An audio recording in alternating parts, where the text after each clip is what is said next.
Hello everyone, मैं सचिन आप सभी का आरबी के ऑनलाइन प्लेटफॉर्म पे हार्दिक स्वागत करता हूं, अभिनंदन करता हूं। आई होप आप सभी लोग बहुत अच्छे होंगे और अपनी तैयारी को अच्छे से आगे बढ़ा रहे होंगे। जैसा कि आप सभी लोगों को पता है कि हमारी सेना ने रात में लगभग 1 बजे ऑपरेशन सिंदूर लॉन्च किया है। पाकिस्तान में आतंकवादी संगठनों पर एयर स्ट्राइक की है और उससे रिलेटेड बहुत सारी जानकारी आप लोगों के पास है। तो उसी से रिलेटेड इस वीडियो में उसी से रिलेटेड बहुत सारी इंफॉर्मेशन को हम लोग क्या करने जा रहे हैं, डिस्कस करने जा रहे हैं। अगर इसके बैकग्राउंड की बात करें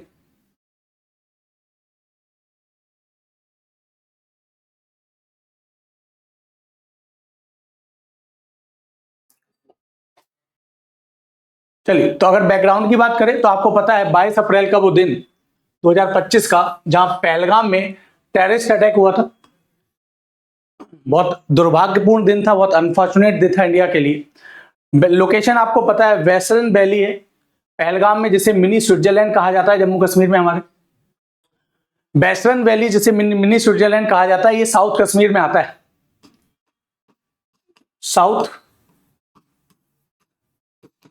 कश्मीर का पार्ट है।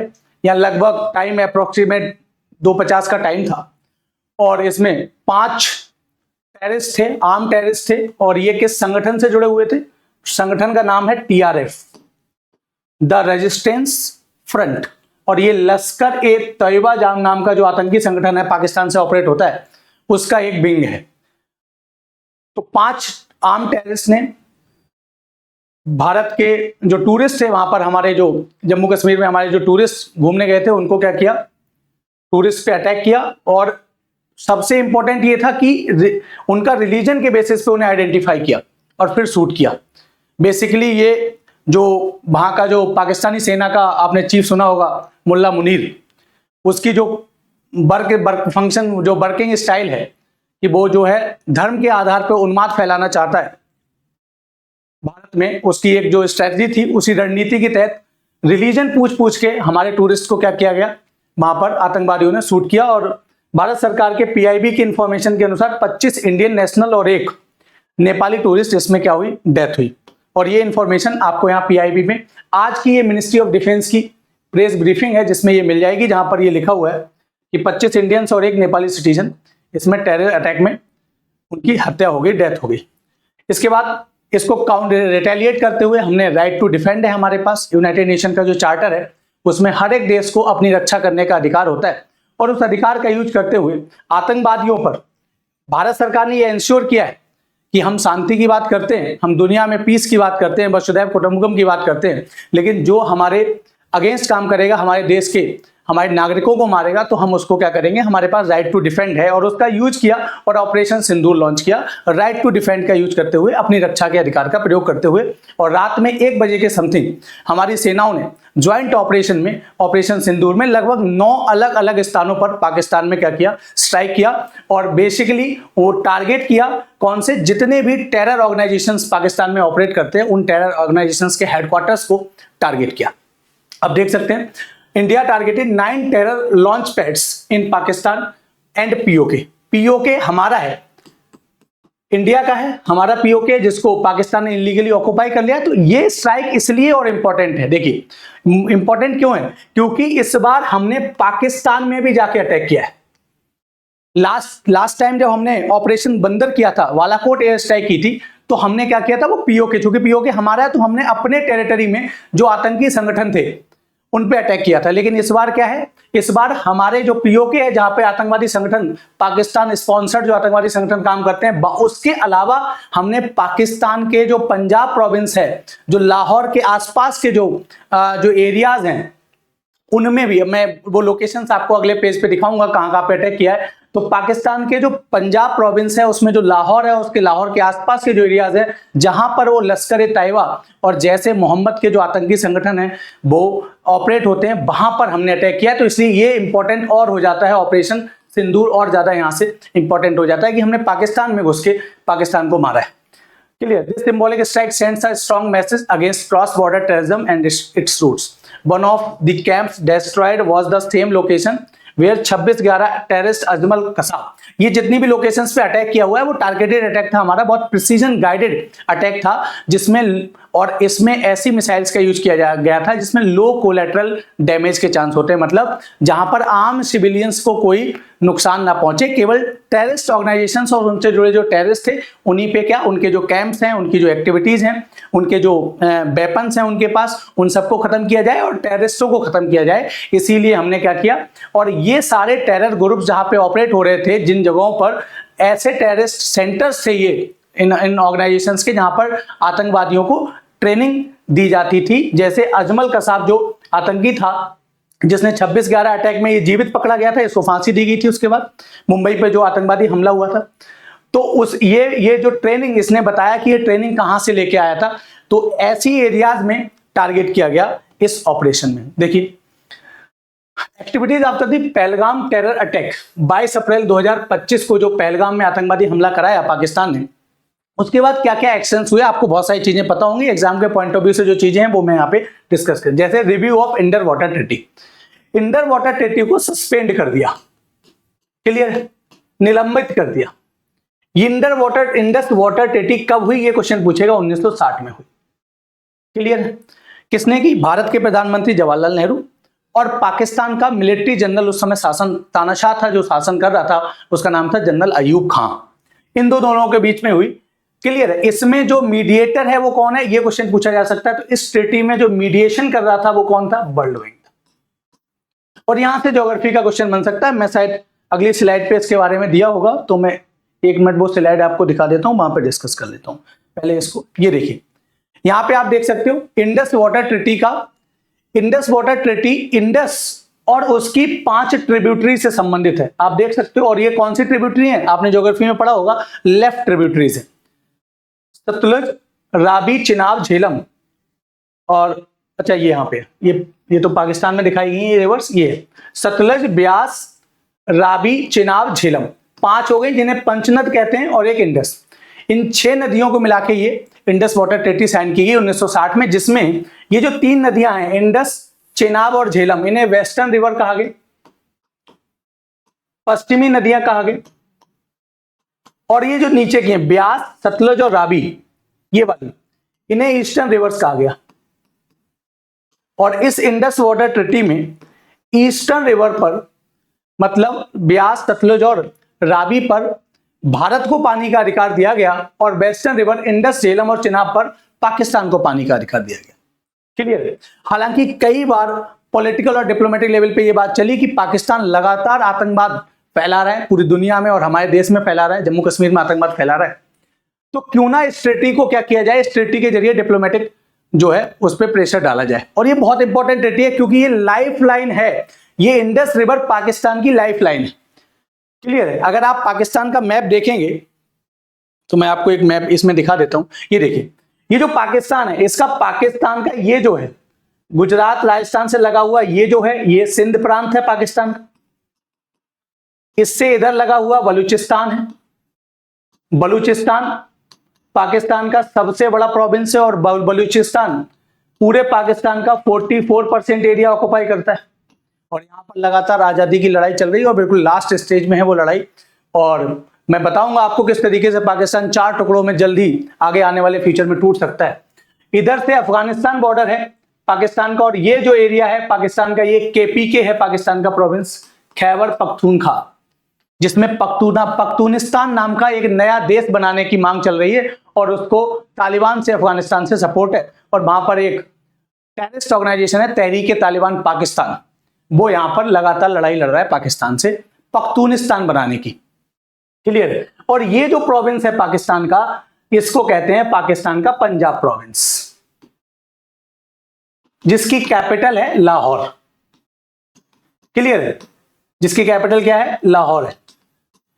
तो ये जो एरिया है सिंध और लाहौर का, ये पूरा जो एग्रीकल्चर है, जहां से खाने की जुगाड़ होती है पाकिस्तान की, खाने के लिए वैसे भी बहुत कुछ नहीं है, तो खाने की पूरी जुगाड़ होती है, ये लाहौर और सिंध वाला ये जो प्रोविंस है यहां, और यहां पर इंडस और उसकी ट्रिब्यूटरीज का पानी आता है। तो अगर हम इंडस रिवर सिस्टम से ही पाकिस्तान को भूखा मार सकते हैं, इंडस रिवर सिस्टम, ये इंडस रिवर जो इंडस रिवर ट्रीटी है, इंडस ट्रीटी है, उससे ही हम डिप्लोमेटिक तरीके से पाकिस्तान पे इतनी बड़ी चोट कर सकते हैं कि पाकिस्तान घुटनों के बल गिर जाएगा। तो उसका सरकार ने इस बार पे यूज किया और इस ट्रीटी को क्या कर दिया, सस्पेंड कर दिया है। तो इस ट्रीटी से आपको क्वेश्चन पूछा जा सकता है। चलिए मैं आगे बढ़ता हूं। सेकंड है डिप्लोमेटिक आइसोलेशन किया पाकिस्तान का, बहुत सारे डिप्लोमेटिक जो रिस्ट्रिक्शंस लगाए, डिप्लोमेट्स की संख्या कम की, ट्रेड जो है इसके साथ साथ यहाँ पे पाकिस्तान के साथ ट्रेड क्या कर दिया, बिल्कुल कंप्लीट बैन कर दिया। पाकिस्तानियों को जो भारत में वीजा दिया गया था उनको सस्पेंड किया गया और बिल्कुल बॉर्डर्स को क्या कर दिया गया, क्लोज कर दिया गया। क्लियर है। और इसके अलावा इंटरनेशनल लेवल पे जो ग्लोबल अलाइज हैं भारत के, चाहे वो अमेरिका हो, रसिया हो, इजराइल हो, सारे देशों के साथ बात करके आतंकवाद को लेकर उनका सपोर्ट लिया गया। आज के टाइम में एक तुर्की एक देश है जो पाकिस्तान का, मिडिल ईस्ट का जो देश है, वेस्ट एशिया का जिसको कहते हैं, पश्चिम एशिया का, वो एक सपोर्ट कर रहा है। और इसके अलावा चाइना इनडायरेक्ट सपोर्ट कर रहा है, चाइना भी डायरेक्ट सपोर्ट नहीं कर पा रहा है पाकिस्तान का, क्योंकि ग्लोबल प्रेशर है चाइना पे भी। इसके अलावा एक बात हुई कि शिमला एग्रीमेंट पाकिस्तान, हमने ये हमारी तरफ से नहीं, ये पाकिस्तान के नेताओं की तरफ से कहा गया कि हम शिमला एग्रीमेंट, जब इंडस वाटर ट्रीटी हमने कहा हम सस्पेंड कर रहे हैं, तो उन्होंने कहा कि हम शिमला एग्रीमेंट सस्पेंड कर देंगे। शिमला एग्रीमेंट कब हुआ भैया, 1972 में हुआ, याद रखना। 1972 में शिमला एग्रीमेंट हुआ। 1972 में कब हुआ, आफ्टर इंडिया पाकिस्तान वॉर 1971 के बाद ये पीस एग्रीमेंट था। 1971 का भारत पाकिस्तान जो वॉर हुआ, जिससे बांग्लादेश नया देश के रूप में बांग्लादेश बना, उसके बाद जो पीस एग्रीमेंट साइन हुआ वो शिमला में साइन हुआ। इस समय भारत की प्राइम मिनिस्टर थी इंदिरा गांधी जी और पाकिस्तान का इस समय प्राइम मिनिस्टर था जुल्फिकार अली भुट्टो। तो इन दोनों लोगों के बीच में ये एग्रीमेंट साइन हुआ। पाकिस्तान के नेताओं ने कहा ये शिमला एग्रीमेंट हम मानेंगे नहीं। देखिए दुनिया भर ने ये कहा, भारत के बहुत सारे एक्सपर्ट्स ने कहा, पाकिस्तान के बहुत सारे एक्सपर्ट्स ने बोला कि पाकिस्तानी नेताओं को इतना अकल नहीं है कि शिमला एग्रीमेंट किसका फायदे का है। शिमला एग्रीमेंट में तो हमारा लॉस था, इंडिया का लॉस था। क्यों? क्योंकि 1971 के वॉर में 93,000 पाकिस्तानी सैनिक सरेंडर हो चुके थे इंडिया के सामने, हमारे देश के सामने। ऐसे में हम जो चाहते वो ले सकते थे, हम पीओके वापस ले सकते थे अपना, हम और भी बहुत सारी चीजें कर सकते थे पाकिस्तान के साथ, लेकिन फिर भी हमने उसे वापस दे दिया। उसके 93,000 सैनिकों को वापस लौटा दिया। लगभग हजारों स्क्वायर किलोमीटर की जमीन हमारी सेना ने क्या कर ली थी, कंट्रोल कर ली थी पाकिस्तान की। लाहौर हमारे कंट्रोल में था पाकिस्तान का, कराची हमारे कंट्रोल में था पाकिस्तान का, वो भी हमने वापस कर दिया। और इवन हमने जो एलओसी है उस एलओसी को सीज फायर करते हुए एलओसी को हमने बाउंड्री, मतलब वहां पर एक प्रकार से वो जो है टेम्पररी बाउंड्री उसको आइडेंटिफाई कर लिया था, सीज फायर करते हुए उसको बाउंड्री भी मान लिया था। तो अगर शिमला एग्रीमेंट पाकिस्तान सस्पेंड करेगा तो ये हमारे लिए तो अच्छा है। इसका मतलब है कि भैया पाकिस्तान ने शिमला एग्रीमेंट सस्पेंड किया, इसका मतलब अब एलओसी नहीं रही, एलओसी नहीं रही, अब हमारी सेना आगे जा सकती है और हमारा पीओके, हमारा जो पीओके है उसके पार जा सकती है और वो हमारे पीओके को वापस हमारी सेना ले सकती है, क्योंकि हमने नहीं किया शिमला एग्रीमेंट सस्पेंड, ये पाकिस्तान वाले कर रहे हैं। ये एलओसी के बारे में अगर देखो, मैं आपको बात करूं, यहां से आप देख सकते हो। देखिए हमारी बाउंड्री यहां तक है, या एक बात ध्यान रखना, ये जो है ना, ये अफगानिस्तान का, ये दिख रहा है आपको, ये अफगानिस्तान का है, बखान कॉरिडोर, बखान गलियारा कहते हैं। हमारी, आपने ज्योग्राफी में पढ़ा होगा, हमारी जो बाउंड्री है वो अफगानिस्तान से भी लगती है, सबसे कम 108 किलोमीटर के समथिंग लगती है। ये बखान कॉरिडोर अफगानिस्तान का है जो चाइना से कनेक्ट होता है, और ये पूरा हमारा है। ये जो एरिया है, ये जो एरिया है इसको कहते हैं गिलगित बाल्टिस्तान, और ये जो एरिया है ये पीओके वाला एरिया, ये वाला नीचे, ये एरिया, ये पूरा हमारा है, इंडिया का है, हमारे देश का है, जिसको कब्जा करके रखा है इलीगली किसने, पाकिस्तान। क्लियर है। ये एलओसी है, आप ये रेड लाइन देख रहे हो, ये जो है ये एलओसी है।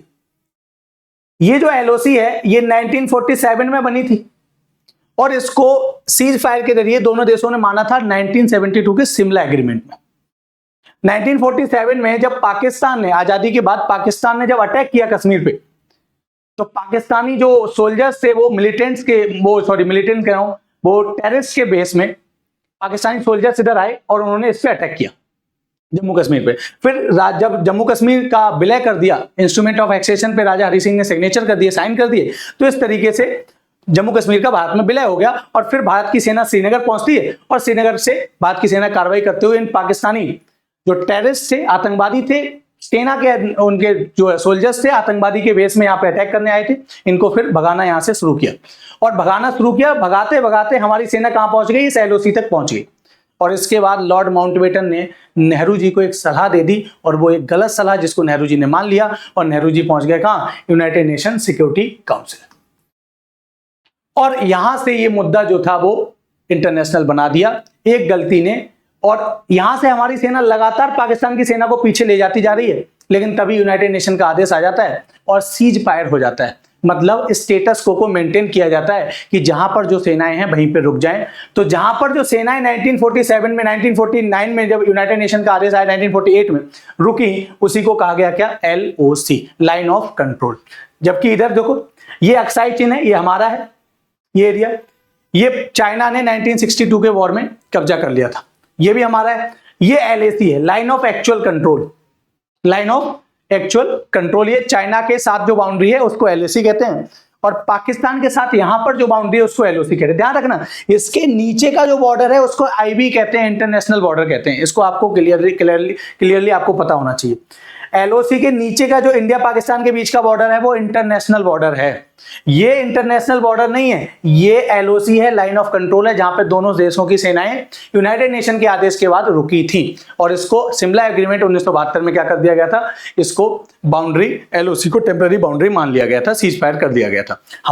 हमारा इंटरनेशनल बॉर्डर तो ये है पाकिस्तान के साथ, क्योंकि ये POK पूरा हमारा है, और हमारा बॉर्डर तो अफगानिस्तान से लगता है, ये पूरा गिलगित बाल्टिस्तान हमारा है।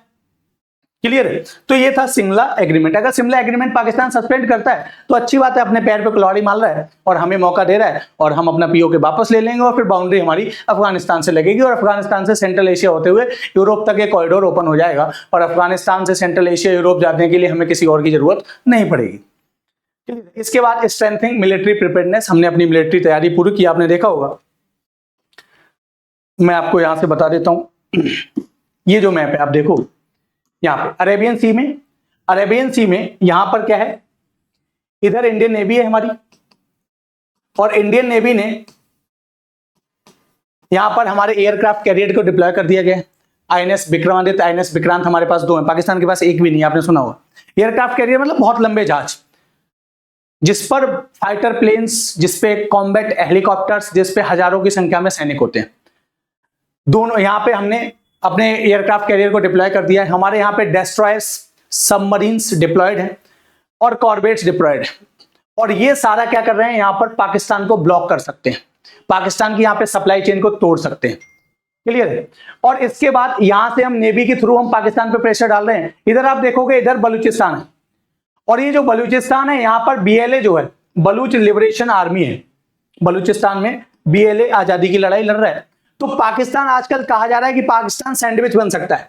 सैंडविच क्यों बन सकता है? इधर से इंडियन नेवी प्रेशर डाल के कराची का पोर्ट हम कई बार 2 बार कब्जा कर चुके हैं, कराची के पोर्ट पर 2 दिन नहीं लगेंगे कराची के पोर्ट को कंट्रोल करने में इंडियन नेवी को। इधर से बलूचिस्तान लिबरेशन आर्मी जो है वो पाकिस्तान को मार रही है, और कहा जाता है 6 बजे के बाद बलूचिस्तान जो है फ्री कंट्री की तरह बिहेव करता है। पाकिस्तानी सेना का कोई कमांड कंट्रोल 6 बजे के बाद बलूचिस्तान में नहीं रहता है। इतनी हालत खराब है बलूचिस्तान की, पाकिस्तान का कोई कंट्रोल नहीं है, बलूच लिबरेशन आर्मी वहां पर फ्रंट फुट पे है। तो इधर से ये तैयार हैं, इधर से हम तैयार हैं, इधर से तहरीक-ए-तालिबान पाकिस्तान KPK खैबर पख्तूनख्वा जो प्रोविंस है, वहां पर पख्तूनिस्तान की मांग कर रहा है, एक अलग देश की, जो अफगानिस्तान के साथ मिलना चाहता है, क्योंकि यहाँ पे पश्तून ट्राइब है। पश्तून जो लोग हैं, ध्यान रखना, क्वेश्चन पूछेगा, पश्तून लोग, ये जो पश्तून लोग हैं ये अफगानिस्तान में पश्तून ट्राइब है, और ये मिलते हैं किससे, KPK में रहने वाले जो है लोगों से। तो इनका कल्चर एक है, तो ये कहते हैं ये अफगानिस्तान के लोग हैं, इसीलिए यहाँ पे लड़ाई चल रही है।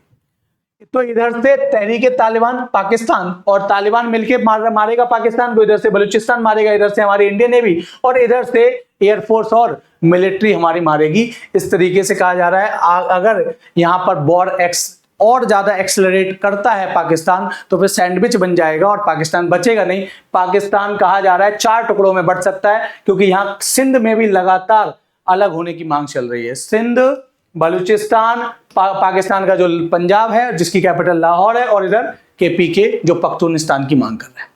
क्लियर?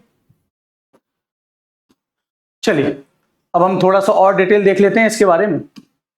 अगर हम इंडिया और पाकिस्तान के कॉन्फ्लिक्ट की बात करें, हिस्ट्री की बात करें, तो देखिए सबसे पहला 1947 अक्टूबर 1947 में आजादी के बाद पाकिस्तान ने, मैंने बताया, जम्मू कश्मीर पर अटैक कर दिया। पाकिस्तान जम्मू कश्मीर को कब्जा करना चाहता था। राजा हरि सिंह ने भारत के साथ मिलकर इंस्ट्रूमेंट ऑफ एक्सेशन पे साइन किया, और इस प्रकार से जम्मू कश्मीर हमारे देश का हिस्सा बन गया। जो जनवरी 1949 तक चला और यूनाइटेड नेशन का मीडिएशन हुआ और उसने सीज फायर किया और वहां से एलओसी क्रिएट हो गई। और इस तरीके से हमारी एक गलती ने क्या किया, हमारा जो पीओके है उस पर पाकिस्तान का कब्जा हो गया और यहाँ पे यूनाइटेड नेशन ने क्या किया, स्टेटस को मेंटेन कर दिया, सीज फायर कर दिया कि यथा स्थिति बनाओ और फिर रेफरेंडम कराने का आदेश दिया और पाकिस्तानी सेना को वहां से वापस जाने का आदेश दिया कि पूरा पीओके और गिलगित बाल्टिस्तान क्या करे, खाली करे पाकिस्तान। लेकिन पाकिस्तान ने आज तक ऐसा नहीं किया और हमारा पीओके आज भी पाकिस्तान क्या है, गिलगित बाल्टिस्तान और पीओके को कब्जा करके बैठा हुआ है पाकिस्तान, जिसको हम लेंगे। इंडिया पाकिस्तान वॉर 1965 का होता है, अगस्त सितंबर 1965 में, ध्यान रखना। इसके बाद क्या हुआ, पीस एग्रीमेंट साइन होता है, ताशकंद एग्रीमेंट जिसे कहते हैं, ताशकंद समझौता 1966, जनवरी 1966 में, जो किसके बीच हुआ, पाकिस्तान का मिलिट्री जनरल था अयूब खान और भारत के प्रधानमंत्री उस समय कौन थे, लाल बहादुर शास्त्री जी। इसके बाद बांग्लादेश लिबरेशन वॉर हुआ, जिसको इंडिया पाकिस्तान वॉर 1971 का कहते हैं, जहां पे एक नए देश के रूप में बांग्लादेश सामने आए।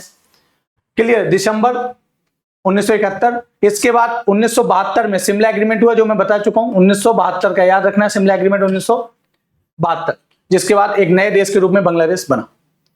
इसके बाद 1984 में ऑपरेशन मेघदूत, याद रखना है, सियाचिन पर घुसपैठ करने की कोशिश की, जो सियाचिन ग्लेशियर है हमारा, यहां पर पाकिस्तान ने घुसपैठ करने की कोशिश की, भारत की सेना ने, हमारी सेना ने ऑपरेशन मेघदूत चलाया और मेघदूत के जरिए हमारा वापस, हमने अपना कंट्रोल वापस लिया और यहां पर भी पाकिस्तान को खदेड़ के बाहर फेंका। इसके बाद आपको पता है कारगिल वॉर हुआ, ऑपरेशन विजय नाम दिया गया, याद रखना है, 1999, जिसमें कारगिल में घुसपैठ करने की कोशिश की पाकिस्तान ने और फिर हमने पाकिस्तान को यहां से भगाया, हमारी सेना ने, और फिर से कारगिल पे कंट्रोल हासिल किया। इसके बाद ऑपरेशन पराक्रम आपको याद रखना है, 2001 में, याद करिए, आपको याद होगा 2001 में पार्लियामेंट पे पाकिस्तान ने आतंकवादी हमला करवाया था और उसके बाद अटल जी की सरकार थी, ऑपरेशन पराक्रम लॉन्च किया गया था। ऑपरेशन पराक्रम का एक नेगेटिव एस्पेक्ट ये है कि ऑपरेशन पराक्रम में हमने बहुत ज्यादा रिसोर्सेज इन्वॉल्व किए लेकिन वॉर नहीं हुआ। क्लियर है, मतलब मोबिलाइजेशन ऑफ डिफेंस सोर्सेज था हमारा, सारी मिलिट्री को हमने सारी तैनाती, मतलब 6-7 महीने हमने जबरदस्त तैयारी की थी युद्ध लड़ने की, बॉर्डर पे सारे इंडियन नेवी, एयरफोर्स और मिलिट्री तीनों डिप्लॉय कर दी गई थी हर जगह, लेकिन ऑपरेशन पराक्रम उसका नाम दिया गया था, लेकिन कोई वॉर नहीं हुआ और फाइनली उसके बाद पीस एग्रीमेंट साइन हो गया, मतलब दोनों देशों के बीच में डिप्लोमेटिक जो है बातचीत के जरिए उस मुद्दे को सॉल्व कर लिया गया। हालांकि वो हमारे बहुत नुकसान की बात थी, क्योंकि इसमें कहा जाता है हमने $3 बिलियन लगभग खर्च कर दिए ऑपरेशन पराक्रम की तैयारियों में और हमारे 800 सैनिक, लगभग 800 के आसपास सैनिक लगभग हमारे शहीद हो गए थे इसमें और हमें कोई फायदा नहीं हुआ था, क्योंकि कोई, मतलब ऑपरेशन पराक्रम क्या था, एक प्रकार से मोबिलाइजेशन हुआ था किसका, फोर्सेस का। इसके बाद ऑपरेशन, ये आपको पता है, ऑपरेशन बंदर नाम का बालाकोट एयर स्ट्राइक की थी 2019 में।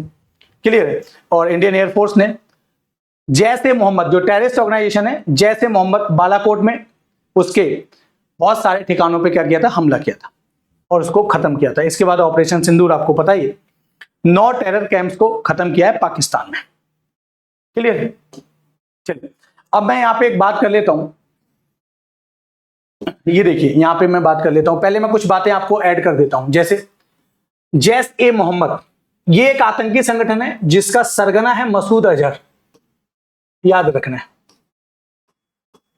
ये United Nations designated international terrorist है, ध्यान रखना है। ये और इसका ऑर्गेनाइजेशन दोनों, मसूद अजहर, यूनाइटेड नेशन का एक रेजोल्यूशन है, मैं वो भी लिख देता हूं, कभी कभी क्वेश्चन पूछता है। यूनाइटेड नेशन सिक्योरिटी काउंसिल का रेजोल्यूशन क्रमांक 1267, 1267 याद रखना है, जो किसी भी दुनिया में किसी भी संगठन को, इंटरनेशनल ऑर्गेनाइजेशन को आतंकवादी संगठन घोषित करता है और किसी व्यक्ति को इंटरनेशनल आतंकवादी घोषित करता है। जैसे मोहम्मद, मसूद अजहर इसका हेड है, आतंकी संगठन है, पाकिस्तान से ऑपरेट होता है। ये ऑर्गेनाइजेशन इंटरनेशनल टेररिस्ट ऑर्गेनाइजेशन घोषित है यूनाइटेड नेशन सिक्योरिटी काउंसिल के रेजोल्यूशन से, और इसका जो मुखिया है, हेड है मसूद अजहर, ये भी इंटरनेशनल टेररिस्ट, डेजिग्नेटेड टेररिस्ट घोषित है यूनाइटेड नेशन के द्वारा। इसके अलावा लश्कर-ए-तैयबा सेम है, यूनाइटेड नेशन का सिक्योरिटी काउंसिल का रेजोल्यूशन 1267, और इसके लश्कर-ए-तैयबा जो है, इसका जो हेड है उसका नाम है, आतंकी का नाम आपने सुना होगा, हाफिज सईद। क्लियर है? ये दोनों लश्कर-ए-तैयबा और हाफिज सईद, ये दोनों जो हैं इंटरनेशनल ऑर्गेनाइजेशन, टेररिस्ट ऑर्गेनाइजेशन और इंटरनेशनल टेररिस्ट, ये भी डेजिग्नेटेड है किसका? यूनाइटेड नेशन के द्वारा। क्लियर? तो हमने क्या किया, भारत की हमारी सेनाओं ने क्या किया, इनके टारगेट्स को, जो इनके कैंप्स थे उनको क्या किया, टारगेट किया। जैसे मुजफ्फराबाद पीओके में है, ध्यान रखना, जो पाकिस्तान ने हमारा हिस्सा कब्जा करके रखा है पीओके, वहां पर है मुजफ्फराबाद, वहां पर जो टेररिस्ट ऑर्गेनाइजेशन एक्टिव थे वहां पे अटैक किया गया। बालाकोट रीजन में अटैक किया गया, चकोठी सेक्टर में अटैक किया गया, केल, ये सारे सेक्टर्स लिखे। इसमें जो इंपॉर्टेंट है, देखो मैं बता देता हूं, देखिए ये जो इंपॉर्टेंट, देखिए एक लिखा हुआ है नीचे मुरीद के, मुरीद के जो है ये लश्कर-ए-तैयबा मतलब हाफिज सईद, ये जो पाकिस्तान का जो लाहौर है उसके पास में है। ये मुरीद के में इसका हेडक्वार्टर था लश्कर-ए-तैयबा हाफिज सईद का। क्लियर है? यहां से ये ऑपरेट करता था। हाफिज सईद आजकल इंफॉर्मेशन आ रही है लाहौर में है, और अब ये भी टारगेट पे है। अभी मैंने बोला पहले ही बताया कि अभी तो ये झांकी है, पिक्चर बाकी है, तो ये बचेगा नहीं, ये भी लाहौर में छिपा हुआ है लेकिन बच नहीं पाएगा, जैसे बाकी नहीं बचे हैं। मुरीद के पंजाब, पाकिस्तान के पंजाब प्रोविंस में है। यहाँ पे लश्कर-ए-तैयबा का हेडक्वार्टर है, यहां से ऑपरेट करता है। हाफिज सईद जो मैंने बताया इसका हेड है, यहां अटैक किया गया। क्लियर है? इसके अलावा इन सारी जगहों पे अटैक किया गया। ये जो कोटली है, मैं लोकेशन दिखा दूंगा आपको, शायद मैप में ये दिख रहा है, यहाँ पे देखिए ये भावलपुर। एक और बता देता हूं मैं, भावलपुर भी क्या है, पाकिस्तान के पंजाब प्रोविंस में, याद रखना। देखिए मुरीद के ऊपर है जहां पे लश्कर-ए-तैयबा ऑपरेट करता है। भावलपुर में जैश-ए-मोहम्मद का हेडक्वार्टर था, और जैश-ए-मोहम्मद का सरगना कौन है? मसूद अजहर है। और ये न्यूज आ रही है कि मसूद अजहर का पूरा परिवार खत्म हो गया है, उसके 10 उसके परिवार के मेंबर, अकेला ये बचा है, और ये रो रहा है। इसने मतलब लिखित में दिया है, इसने जो न्यूज चैनलों पे दिखाया जा रहा है कि ये रो रहा है कि मैं भी मर जाता तो अच्छा रहता, क्योंकि इसके बेटे, इसके भाई, इसकी बीबी, इसके बच्चे, बेटे बेटियां सब मारे जा चुके हैं, खत्म हो चुके हैं। मतलब पूरा ये आतंकवादी जो पूरा ये जो इको सेंटर था भावलपुर में, वो पूरा खत्म कर दिया हमारी सेना ने।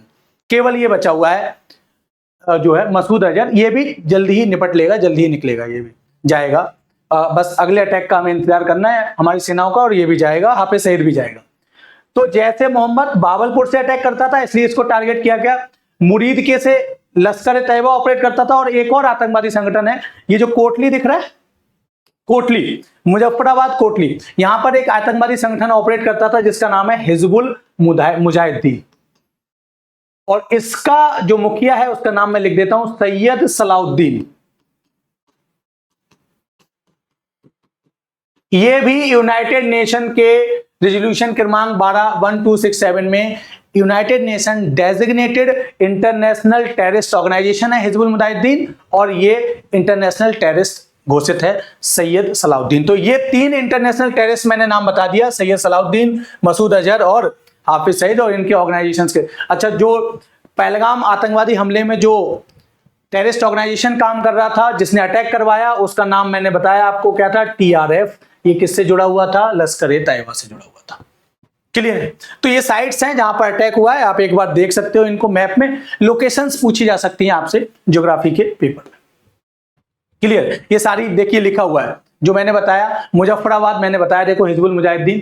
क्लियर? और इसका हेड मैंने बता ही दिया आपको, सैयद सलाउद्दीन, जो इंटरनेशनल टेररिस्ट आतंकवादी घोषित है यूनाइटेड नेशन के द्वारा। बालाकोट में मैंने आपको बताया पहले भी, बालाकोट में, ठीक है, बी जो है POJK, जो हमारा जम्मू कश्मीर है पाकिस्तान वाला, POK जो है, वहां पर बालाकोट, वो पाकिस्तान ने उसको इलीगली ऑक्युपाई करके रखा है, जिसको हम लेंगे। ये बालाकोट वही है, तो POK में है। जैश-ए-मोहम्मद वहां से ऑपरेट करता था, इसका ट्रेनिंग सेंटर था जो है मसूद अजहर वाला, है ना। इसके अलावा आप देख सकते हो चकोटी, लश्कर-ए-तैयबा, कैल, हिजबुल मुजाहिदीन, ये सब आप देख सकते हो। बाकी चीजें मैंने आपको नीचे लिख दी हैं, देखिए यहाँ लिखा मुदरी के, जो है मुदरी के, और यहाँ लश्कर-ए-तैयबा का है।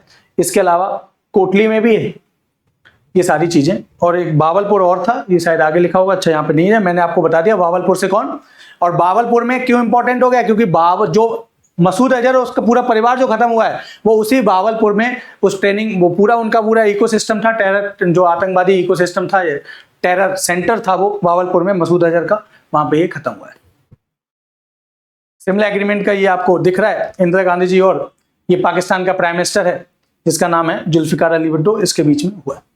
अच्छा, ऑपरेशन सिंदूर में वेपन्स कौन से यूज हुए? देखिए सिंपल सी बात है, एक बहुत स्ट्रेटेजिक चीज है जिसको आपको पता तो नहीं लगने दिया जाएगा। ओपन नहीं करेगी भारतीय सेना, हमारी सेना, और करना भी नहीं चाहिए। हमारी सेना क्यों ओपन करेगी हमने कैसे मारा दुश्मन को? लेकिन जो उम्मीद लगाई जा रही है कि या तो राफेल का यूज हुआ या फिर ड्रोन का हुई, आपको पता है, हुई आपको ये पता है कि एयर स्ट्राइक ही है, और वो वीडियोस भी आपको आ रहे होंगे, लेकिन ये नहीं पता है राफेल से हुई है या ड्रोन अटैक हुआ है। क्लियर है? अगर राफेल से हुई है तो दो मिसाइलों का चर्चा है, स्काल्प और AASM हैमर। और आपको पता है राफेल हमारा सबसे एडवांस है, एयरक्राफ्ट है, और हमने कहां से लिया है इसको? फ्रांस से लिया है। याद रखना है, क्वेश्चन पूछ सकता है। और फ्रांस से अब हम मरीन राफेल भी ले रहे हैं समुद्र के लिए, और ये 4.5th जनरेशन है, ध्यान रखना है, ये क्वेश्चन पूछ सकता है। 4.5 जनरेशन का एडवांस जो है एयरक्राफ्ट है ये राफेल। इसमें कौन सी दो मिसाइल लगी होती हैं? स्काल्प और हैमर। और ये अपनी बाउंड्री में, हमारे देश की बाउंड्री में रहते हुए ही 200 से 300 किलोमीटर अंदर मार सकता है। तो मतलब इसे पाकिस्तान की बाउंड्री में घुसने की जरूरत भी नहीं पड़ेगी अगर उसे हमें 200 से 300 किलोमीटर अटैक करना है पाकिस्तान के अंदर। तो एक तो ये कहा जा रहा है कि इससे हो सकता है, दूसरा ड्रोन अटैक से भी हो सकता है। क्लियर है? ये यहाँ पे सुखोई M30 MKI मिराज लिखे हुए हैं, मैं आपको यहाँ पे लिस्ट दे देता हूं। हमारे पास राफेल है जो हमने फ्रांस से लिया है, हमारे पास सुखोई 30 है। MKI इसलिए लिखा है क्योंकि हमने सुखोई 30 लिया था रसिया से, और इसका MKI मतलब मेक इन इंडिया वर्जन हमने खुद बना लिया है। क्लियर है? इसके अलावा हमारे पास क्या है? मिराज है, मिराज 2000 है। क्लियर है? मिराज 2000 है, और मिराज 2000 याद करो ये क्यों चर्चा में है? क्योंकि बालाकोट एयर स्ट्राइक हमने इसी से की थी। अभिनंदन जी जो हमारे फाइटर पायलट थे वो इसी से गए थे बालाकोट में, आतंकवादियों को 2019 में हमने खत्म किया था। तो ये हमने कहां से लिया है? ये फ्रांस से लिया है। तो ये दोनों राफेल और मिराज हमने कहां से लिए? फ्रांस से लिए। इसके अलावा हमारे पास एयरक्राफ्ट एक और है, मिग 29, ये हमने रसिया से लिया है। तो सुखोई और मिग कहां के हैं? रसिया से लिए हुए हैं। और हमने अपना खुद का बनाया है, वो मैं लिख देता हूं, कौन सा है? तेजस। ये तेजस हमारा खुद का है, इंडियन है, हमारा खुद का बना हुआ है। HAL ने इसे बनाया है, हिंदुस्तान एरोनॉटिकल लिमिटेड ने इसे बनाया। तो ये हमारे पास क्या है? 5 टाइप के एयरक्राफ्ट हैं। इसके अलावा आपको पता है अभी हमारी डील साइन हुई है, अमेरिका से हम ले रहे हैं क्या? 5th generation. मैं यहां पे लिख देता हूं, अमेरिका से हम F-35 पे डील हुई है हमारी। अब देखते हैं वो कब तक आएंगे, डील हुई है अभी। और साथ ही साथ दुनिया के सबसे खतरनाक F-35 की तरह 5th जनरेशन सुखोई 57 रसिया से भी हमारी बात चल रही है, और उम्मीद ये है कि हम कुछ अमेरिका से लेंगे और कुछ रसिया से लेंगे। ये दुनिया के सबसे एडवांस फाइटर प्लेन है, और ये दोनों 5th जनरेशन है, लेटेस्ट। इस समय जो लेटेस्ट जनरेशन है वो 5th जनरेशन है। पाकिस्तान के पास क्या है? तो पाकिस्तान के पास अगर मैं बात करूं तो पाकिस्तान के पास चाइना द्वारा दिया गया JF-17 है, और बहुत पुराने 20 से 30 साल पहले के अमेरिका द्वारा दिए गए F-16 है। ये दो मेजर हैं उसके पास। क्लियर है? F-16 तो बहुत कम है, चाइना के JF-17 है। और कहा तो यह जा रहा है कि चाइना ने मना कर दिया कि भाई हमारे यूज मत करना अटैक में, क्योंकि ये चाइना बेचना चाहता है और देशों को, और अगर उसने अटैक किया और हमने क्या किया, इनको न्यूट्रलाइज कर दिया, खत्म कर दिया, तो चाइना की पोल पट्टी खुल जाएगी इन फाइटर प्लेन्स की। क्लियर? तो ये दो पाकिस्तान के पास इंपॉर्टेंट है, याद रखना। इसके अलावा मैं आपको ये सारी चीजें तो आपको पता ही है, ये पढ़ सकते हो, ये आपके एग्जाम के पॉइंट ऑफ व्यू से बहुत ज्यादा इंपॉर्टेंट नहीं है, बाकी चीजें मैंने आपको बता दी। मैं कुछ और चीजें लिख देता हूं। हमारा डिफेंस सिस्टम की बात करें तो S-400 हमारे पास है। S-400 डिफेंस सिस्टम है हमारा, सबसे एडवांस है, दुनिया का सबसे एडवांस डिफेंस सिस्टम है, जिसको हमने कहां से लिया है? रसिया से लिया है। 400 इसमें रेंज है। 400 क्या है? ध्यान रखना है, ये 400 क्या है? 400 किलोमीटर रेंज है, मतलब दुश्मन के एयरक्राफ्ट को, दुश्मन की मिसाइल को 400 किलोमीटर पहले ही ये डिफेंस सिस्टम क्या कर सकता है? खत्म कर सकता है। और ये दुनिया का सबसे एडवांस डिफेंस सिस्टम है। इसके सामने दुनिया का एक एडवांस डिफेंस सिस्टम मैं बता देता हूं, उस समय जब डील हुई थी तो हम इस पे भी चर्चा कर रहे थे, ये अमेरिका का है, थार्ड। ये S-400 हमने ले लिया है, इंडिया ने खरीद लिया है, हमारे देश के पास है। थर्ड क्या है? Terminally high altitude area defence है, ये अमेरिका का डिफेंस सिस्टम है। ये दोनों सेम जो है टेक्नोलॉजी के लगभग बराबर कैपेसिटी के क्या हैं? दुनिया के सबसे सुप्रीम डिफेंस सिस्टम्स हैं। एक अमेरिका का है, जो अमेरिका बहुत महंगे बेचता है, रसिया चूंकि उसका पूरी इकोनॉमी डिफेंस पे डिपेंड है इसलिए वो बहुत सस्ते बेचता है, साथ ही साथ टेक्नोलॉजी ट्रांसफर भी करता है। तो डबल फायदा होता है कि हम ना सिर्फ ले सकते हैं बल्कि हम बना भी सकते हैं। क्लियर है? तो ये हमारे, इसके अलावा एक और अभी लेटेस्ट आपको पता होगा, भारत ने, हमारी सेना ने, हमारी सरकार ने इग्ला एस, ये क्वेश्चन पूछा जा सकता है लेटेस्ट, लगभग मुझे एग्जैक्ट आंकड़ा नहीं याद है, मैं लिख देता हूं, शायद इतना ही होगा, 276 Igla S air defence system हमने अभी अभी मंगाए हैं अपने सबसे अच्छे दोस्त रसिया से। इग्ला एस रसिया का एयर डिफेंस सिस्टम है, दुश्मन की मिसाइल को, दुश्मन के एयरक्राफ्ट को खत्म करता है। लेटेस्ट अभी 2-4 दिन की पहले की बात है, इनको हमने मंगाया है रसिया से।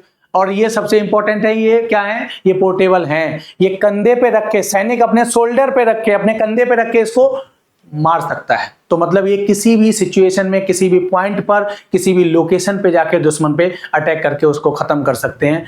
नाम याद रखना, इग्ला एस रसिया का है, हमने 276 अभी लगभग खरीदे। ये डेटा एक बार चेक कर लेना, मुझे जहां तक याद आ रहा है 276 ही। क्लियर? इसके अलावा अगर मैं बैलिस्टिक मिसाइल की बात करूं, बैलिस्टिक मिसाइल्स की अगर मैं बात करूं तो हमारे पास बैलिस्टिक मिसाइल अग्नि है, अग्नि 5, इसका 5वां वर्जन जो है वो आईसीबीएम है, इंटर कॉन्टिनेंटल बैलिस्टिक मिसाइल है। आईसीबीएम किसी देश की बैलिस्टिक मिसाइल वो होती है जिसकी रेंज 5000 किलोमीटर से ज्यादा होती है, जो एक कॉन्टिनेंट से दूसरे कॉन्टिनेंट में भी अटैक कर सकती है।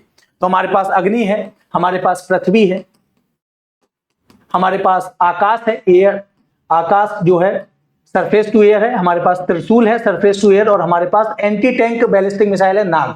ये हमारे पास 5, और ये सब हमने बनाई है। 1983 में डीआरडीओ के द्वारा अब्दुल कलाम साहब की लीडरशिप में प्रोग्राम लॉन्च किया गया था, integrated guided missile development programme, इसीलिए अब्दुल कलाम साहब को मिसाइल मैन ऑफ इंडिया कहा जाता है। तो ये खुद हमने बनाई। इसके अलावा हमारे पास क्रूज मिसाइल्स में क्या है, ब्रह्मोस सुपरसोनिक क्रूज मिसाइल है, जो हमने रसिया के सहयोग से बनाई। अच्छा, यहाँ पे पूछता है ब्रह्मोस किन 2 नदियों का नाम है, ब्रह्मपुत्रा और मोस्कवा। रसिया में मोस्कवा रिवर और इंडिया में ब्रह्मपुत्रा रिवर। ये ज्वाइंट कोलैबोरेशन है इंडिया और रसिया का, और हम ये ना सिर्फ बना रहे हैं बल्कि दुनिया के लिए बेच भी रहे हैं। इसके अलावा हमारे पास एक और क्रूज मिसाइल है निर्भय। ये 2 हमारे पास क्रूज मिसाइल है और ये 5 हमारे पास बैलिस्टिक मिसाइल है। क्लियर है? ये रात में ही एडीजीपीआई, इंडियन नेवी, इंडियन आर्मी के जो ऑफिशियल वेबसाइट है वहां से ये ऑपरेशन सिंदूर की जानकारी दी गई थी। जस्टिस इज सर्व्ड, जय हिंद। ये हमने न्याय किया, हमारे जो है हमारे लोगों को, हमारे टूरिस्ट को जो पाकिस्तान ने मारा था, पाकिस्तानी आतंकवादियों ने मारा था, उन सबको हम खत्म कर रहे हैं, और ये हमारी पहली स्ट्राइक है। इसके अलावा ex army chief Manoj Naravane ji, उन्होंने ये जो लिखा है ना, इससे हालत खराब हो गई पाकिस्तान की ओर, कि अभी पिक्चर बाकी है। क्लियर? तो हम भी उम्मीद करते हैं, बहुत खुश हैं इंडियंस, हमारे लोग, हमारे देश के लोग बहुत खुश हैं, सरकार के साथ हैं, और हमें उम्मीद है कि ये बहुत अच्छा मौका है पाकिस्तान को उसकी औकात दिखाने का, और साथ ही साथ पीओके को वापस लेने का। और पाकिस्तान इस समय 4 फ्रंट पे घिरा हुआ है। पीछे से मैंने अभी बताया कि पीके से घिरा हुआ है, जहां पे तहरीक-ए-तालिबान पाकिस्तान जो है पख्तूनिस्तान की मांग कर रहा है। बलूचिस्तान में हालत खराबी है, बीएलए जो बलूच लिबरेशन आर्मी है हालत खराब कर रही है, पाकिस्तानियों को मार रही है, पाकिस्तानी सेनाओं को लगातार, सेना के सोल्जर्स को, उनके सैनिकों को, उनके मेजर्स को, उनके जनरल्स को। और इधर से हम सिंध में भी हालत खराब है, सिंध में लगातार वहां पे पाकिस्तान की सेना के और पाकिस्तानी एस्टेब्लिशमेंट के अगेंस्ट में स्ट्राइक्स चल रहे हैं, हड़तालें चल रही हैं, वहां के लोग प्रोटेस्ट कर रहे हैं। पीओके में जो हमारा पीओके है, जहां पे इलीगली ऑक्युपाई करके रखा है पाकिस्तान ने, वहां के लोग क्या कर रहे हैं, पाकिस्तानी सेना और पाकिस्तान की सरकार के अगेंस्ट में प्रोटेस्ट कर रहे हैं, और वो कह रहे हैं कि हमें इंडिया में शामिल होना है। तो इस तरीके से इस समय सैंडविच की स्थिति में है पाकिस्तान, और इस सैंडविच को दबा के, यही वो मौका है सरकार के पास, यही दस्तूर भी है। उम्मीद करते हैं सरकार और सेना मिलकर डिसीजन लेगी, और हम मोदी जी से ये रिक्वेस्ट करते हैं कि भाई पूरा देश आपके साथ है, और ये मौका दस्तूर है, अपना पीओके हमारा वापस आना चाहिए, और पाकिस्तान को उसकी औकात दिखानी चाहिए। क्लियर? तो यहां पर हम इस वीडियो को खत्म करते हैं। जय हिंद दोस्तों, अपना ख्याल रखिए। Thank you.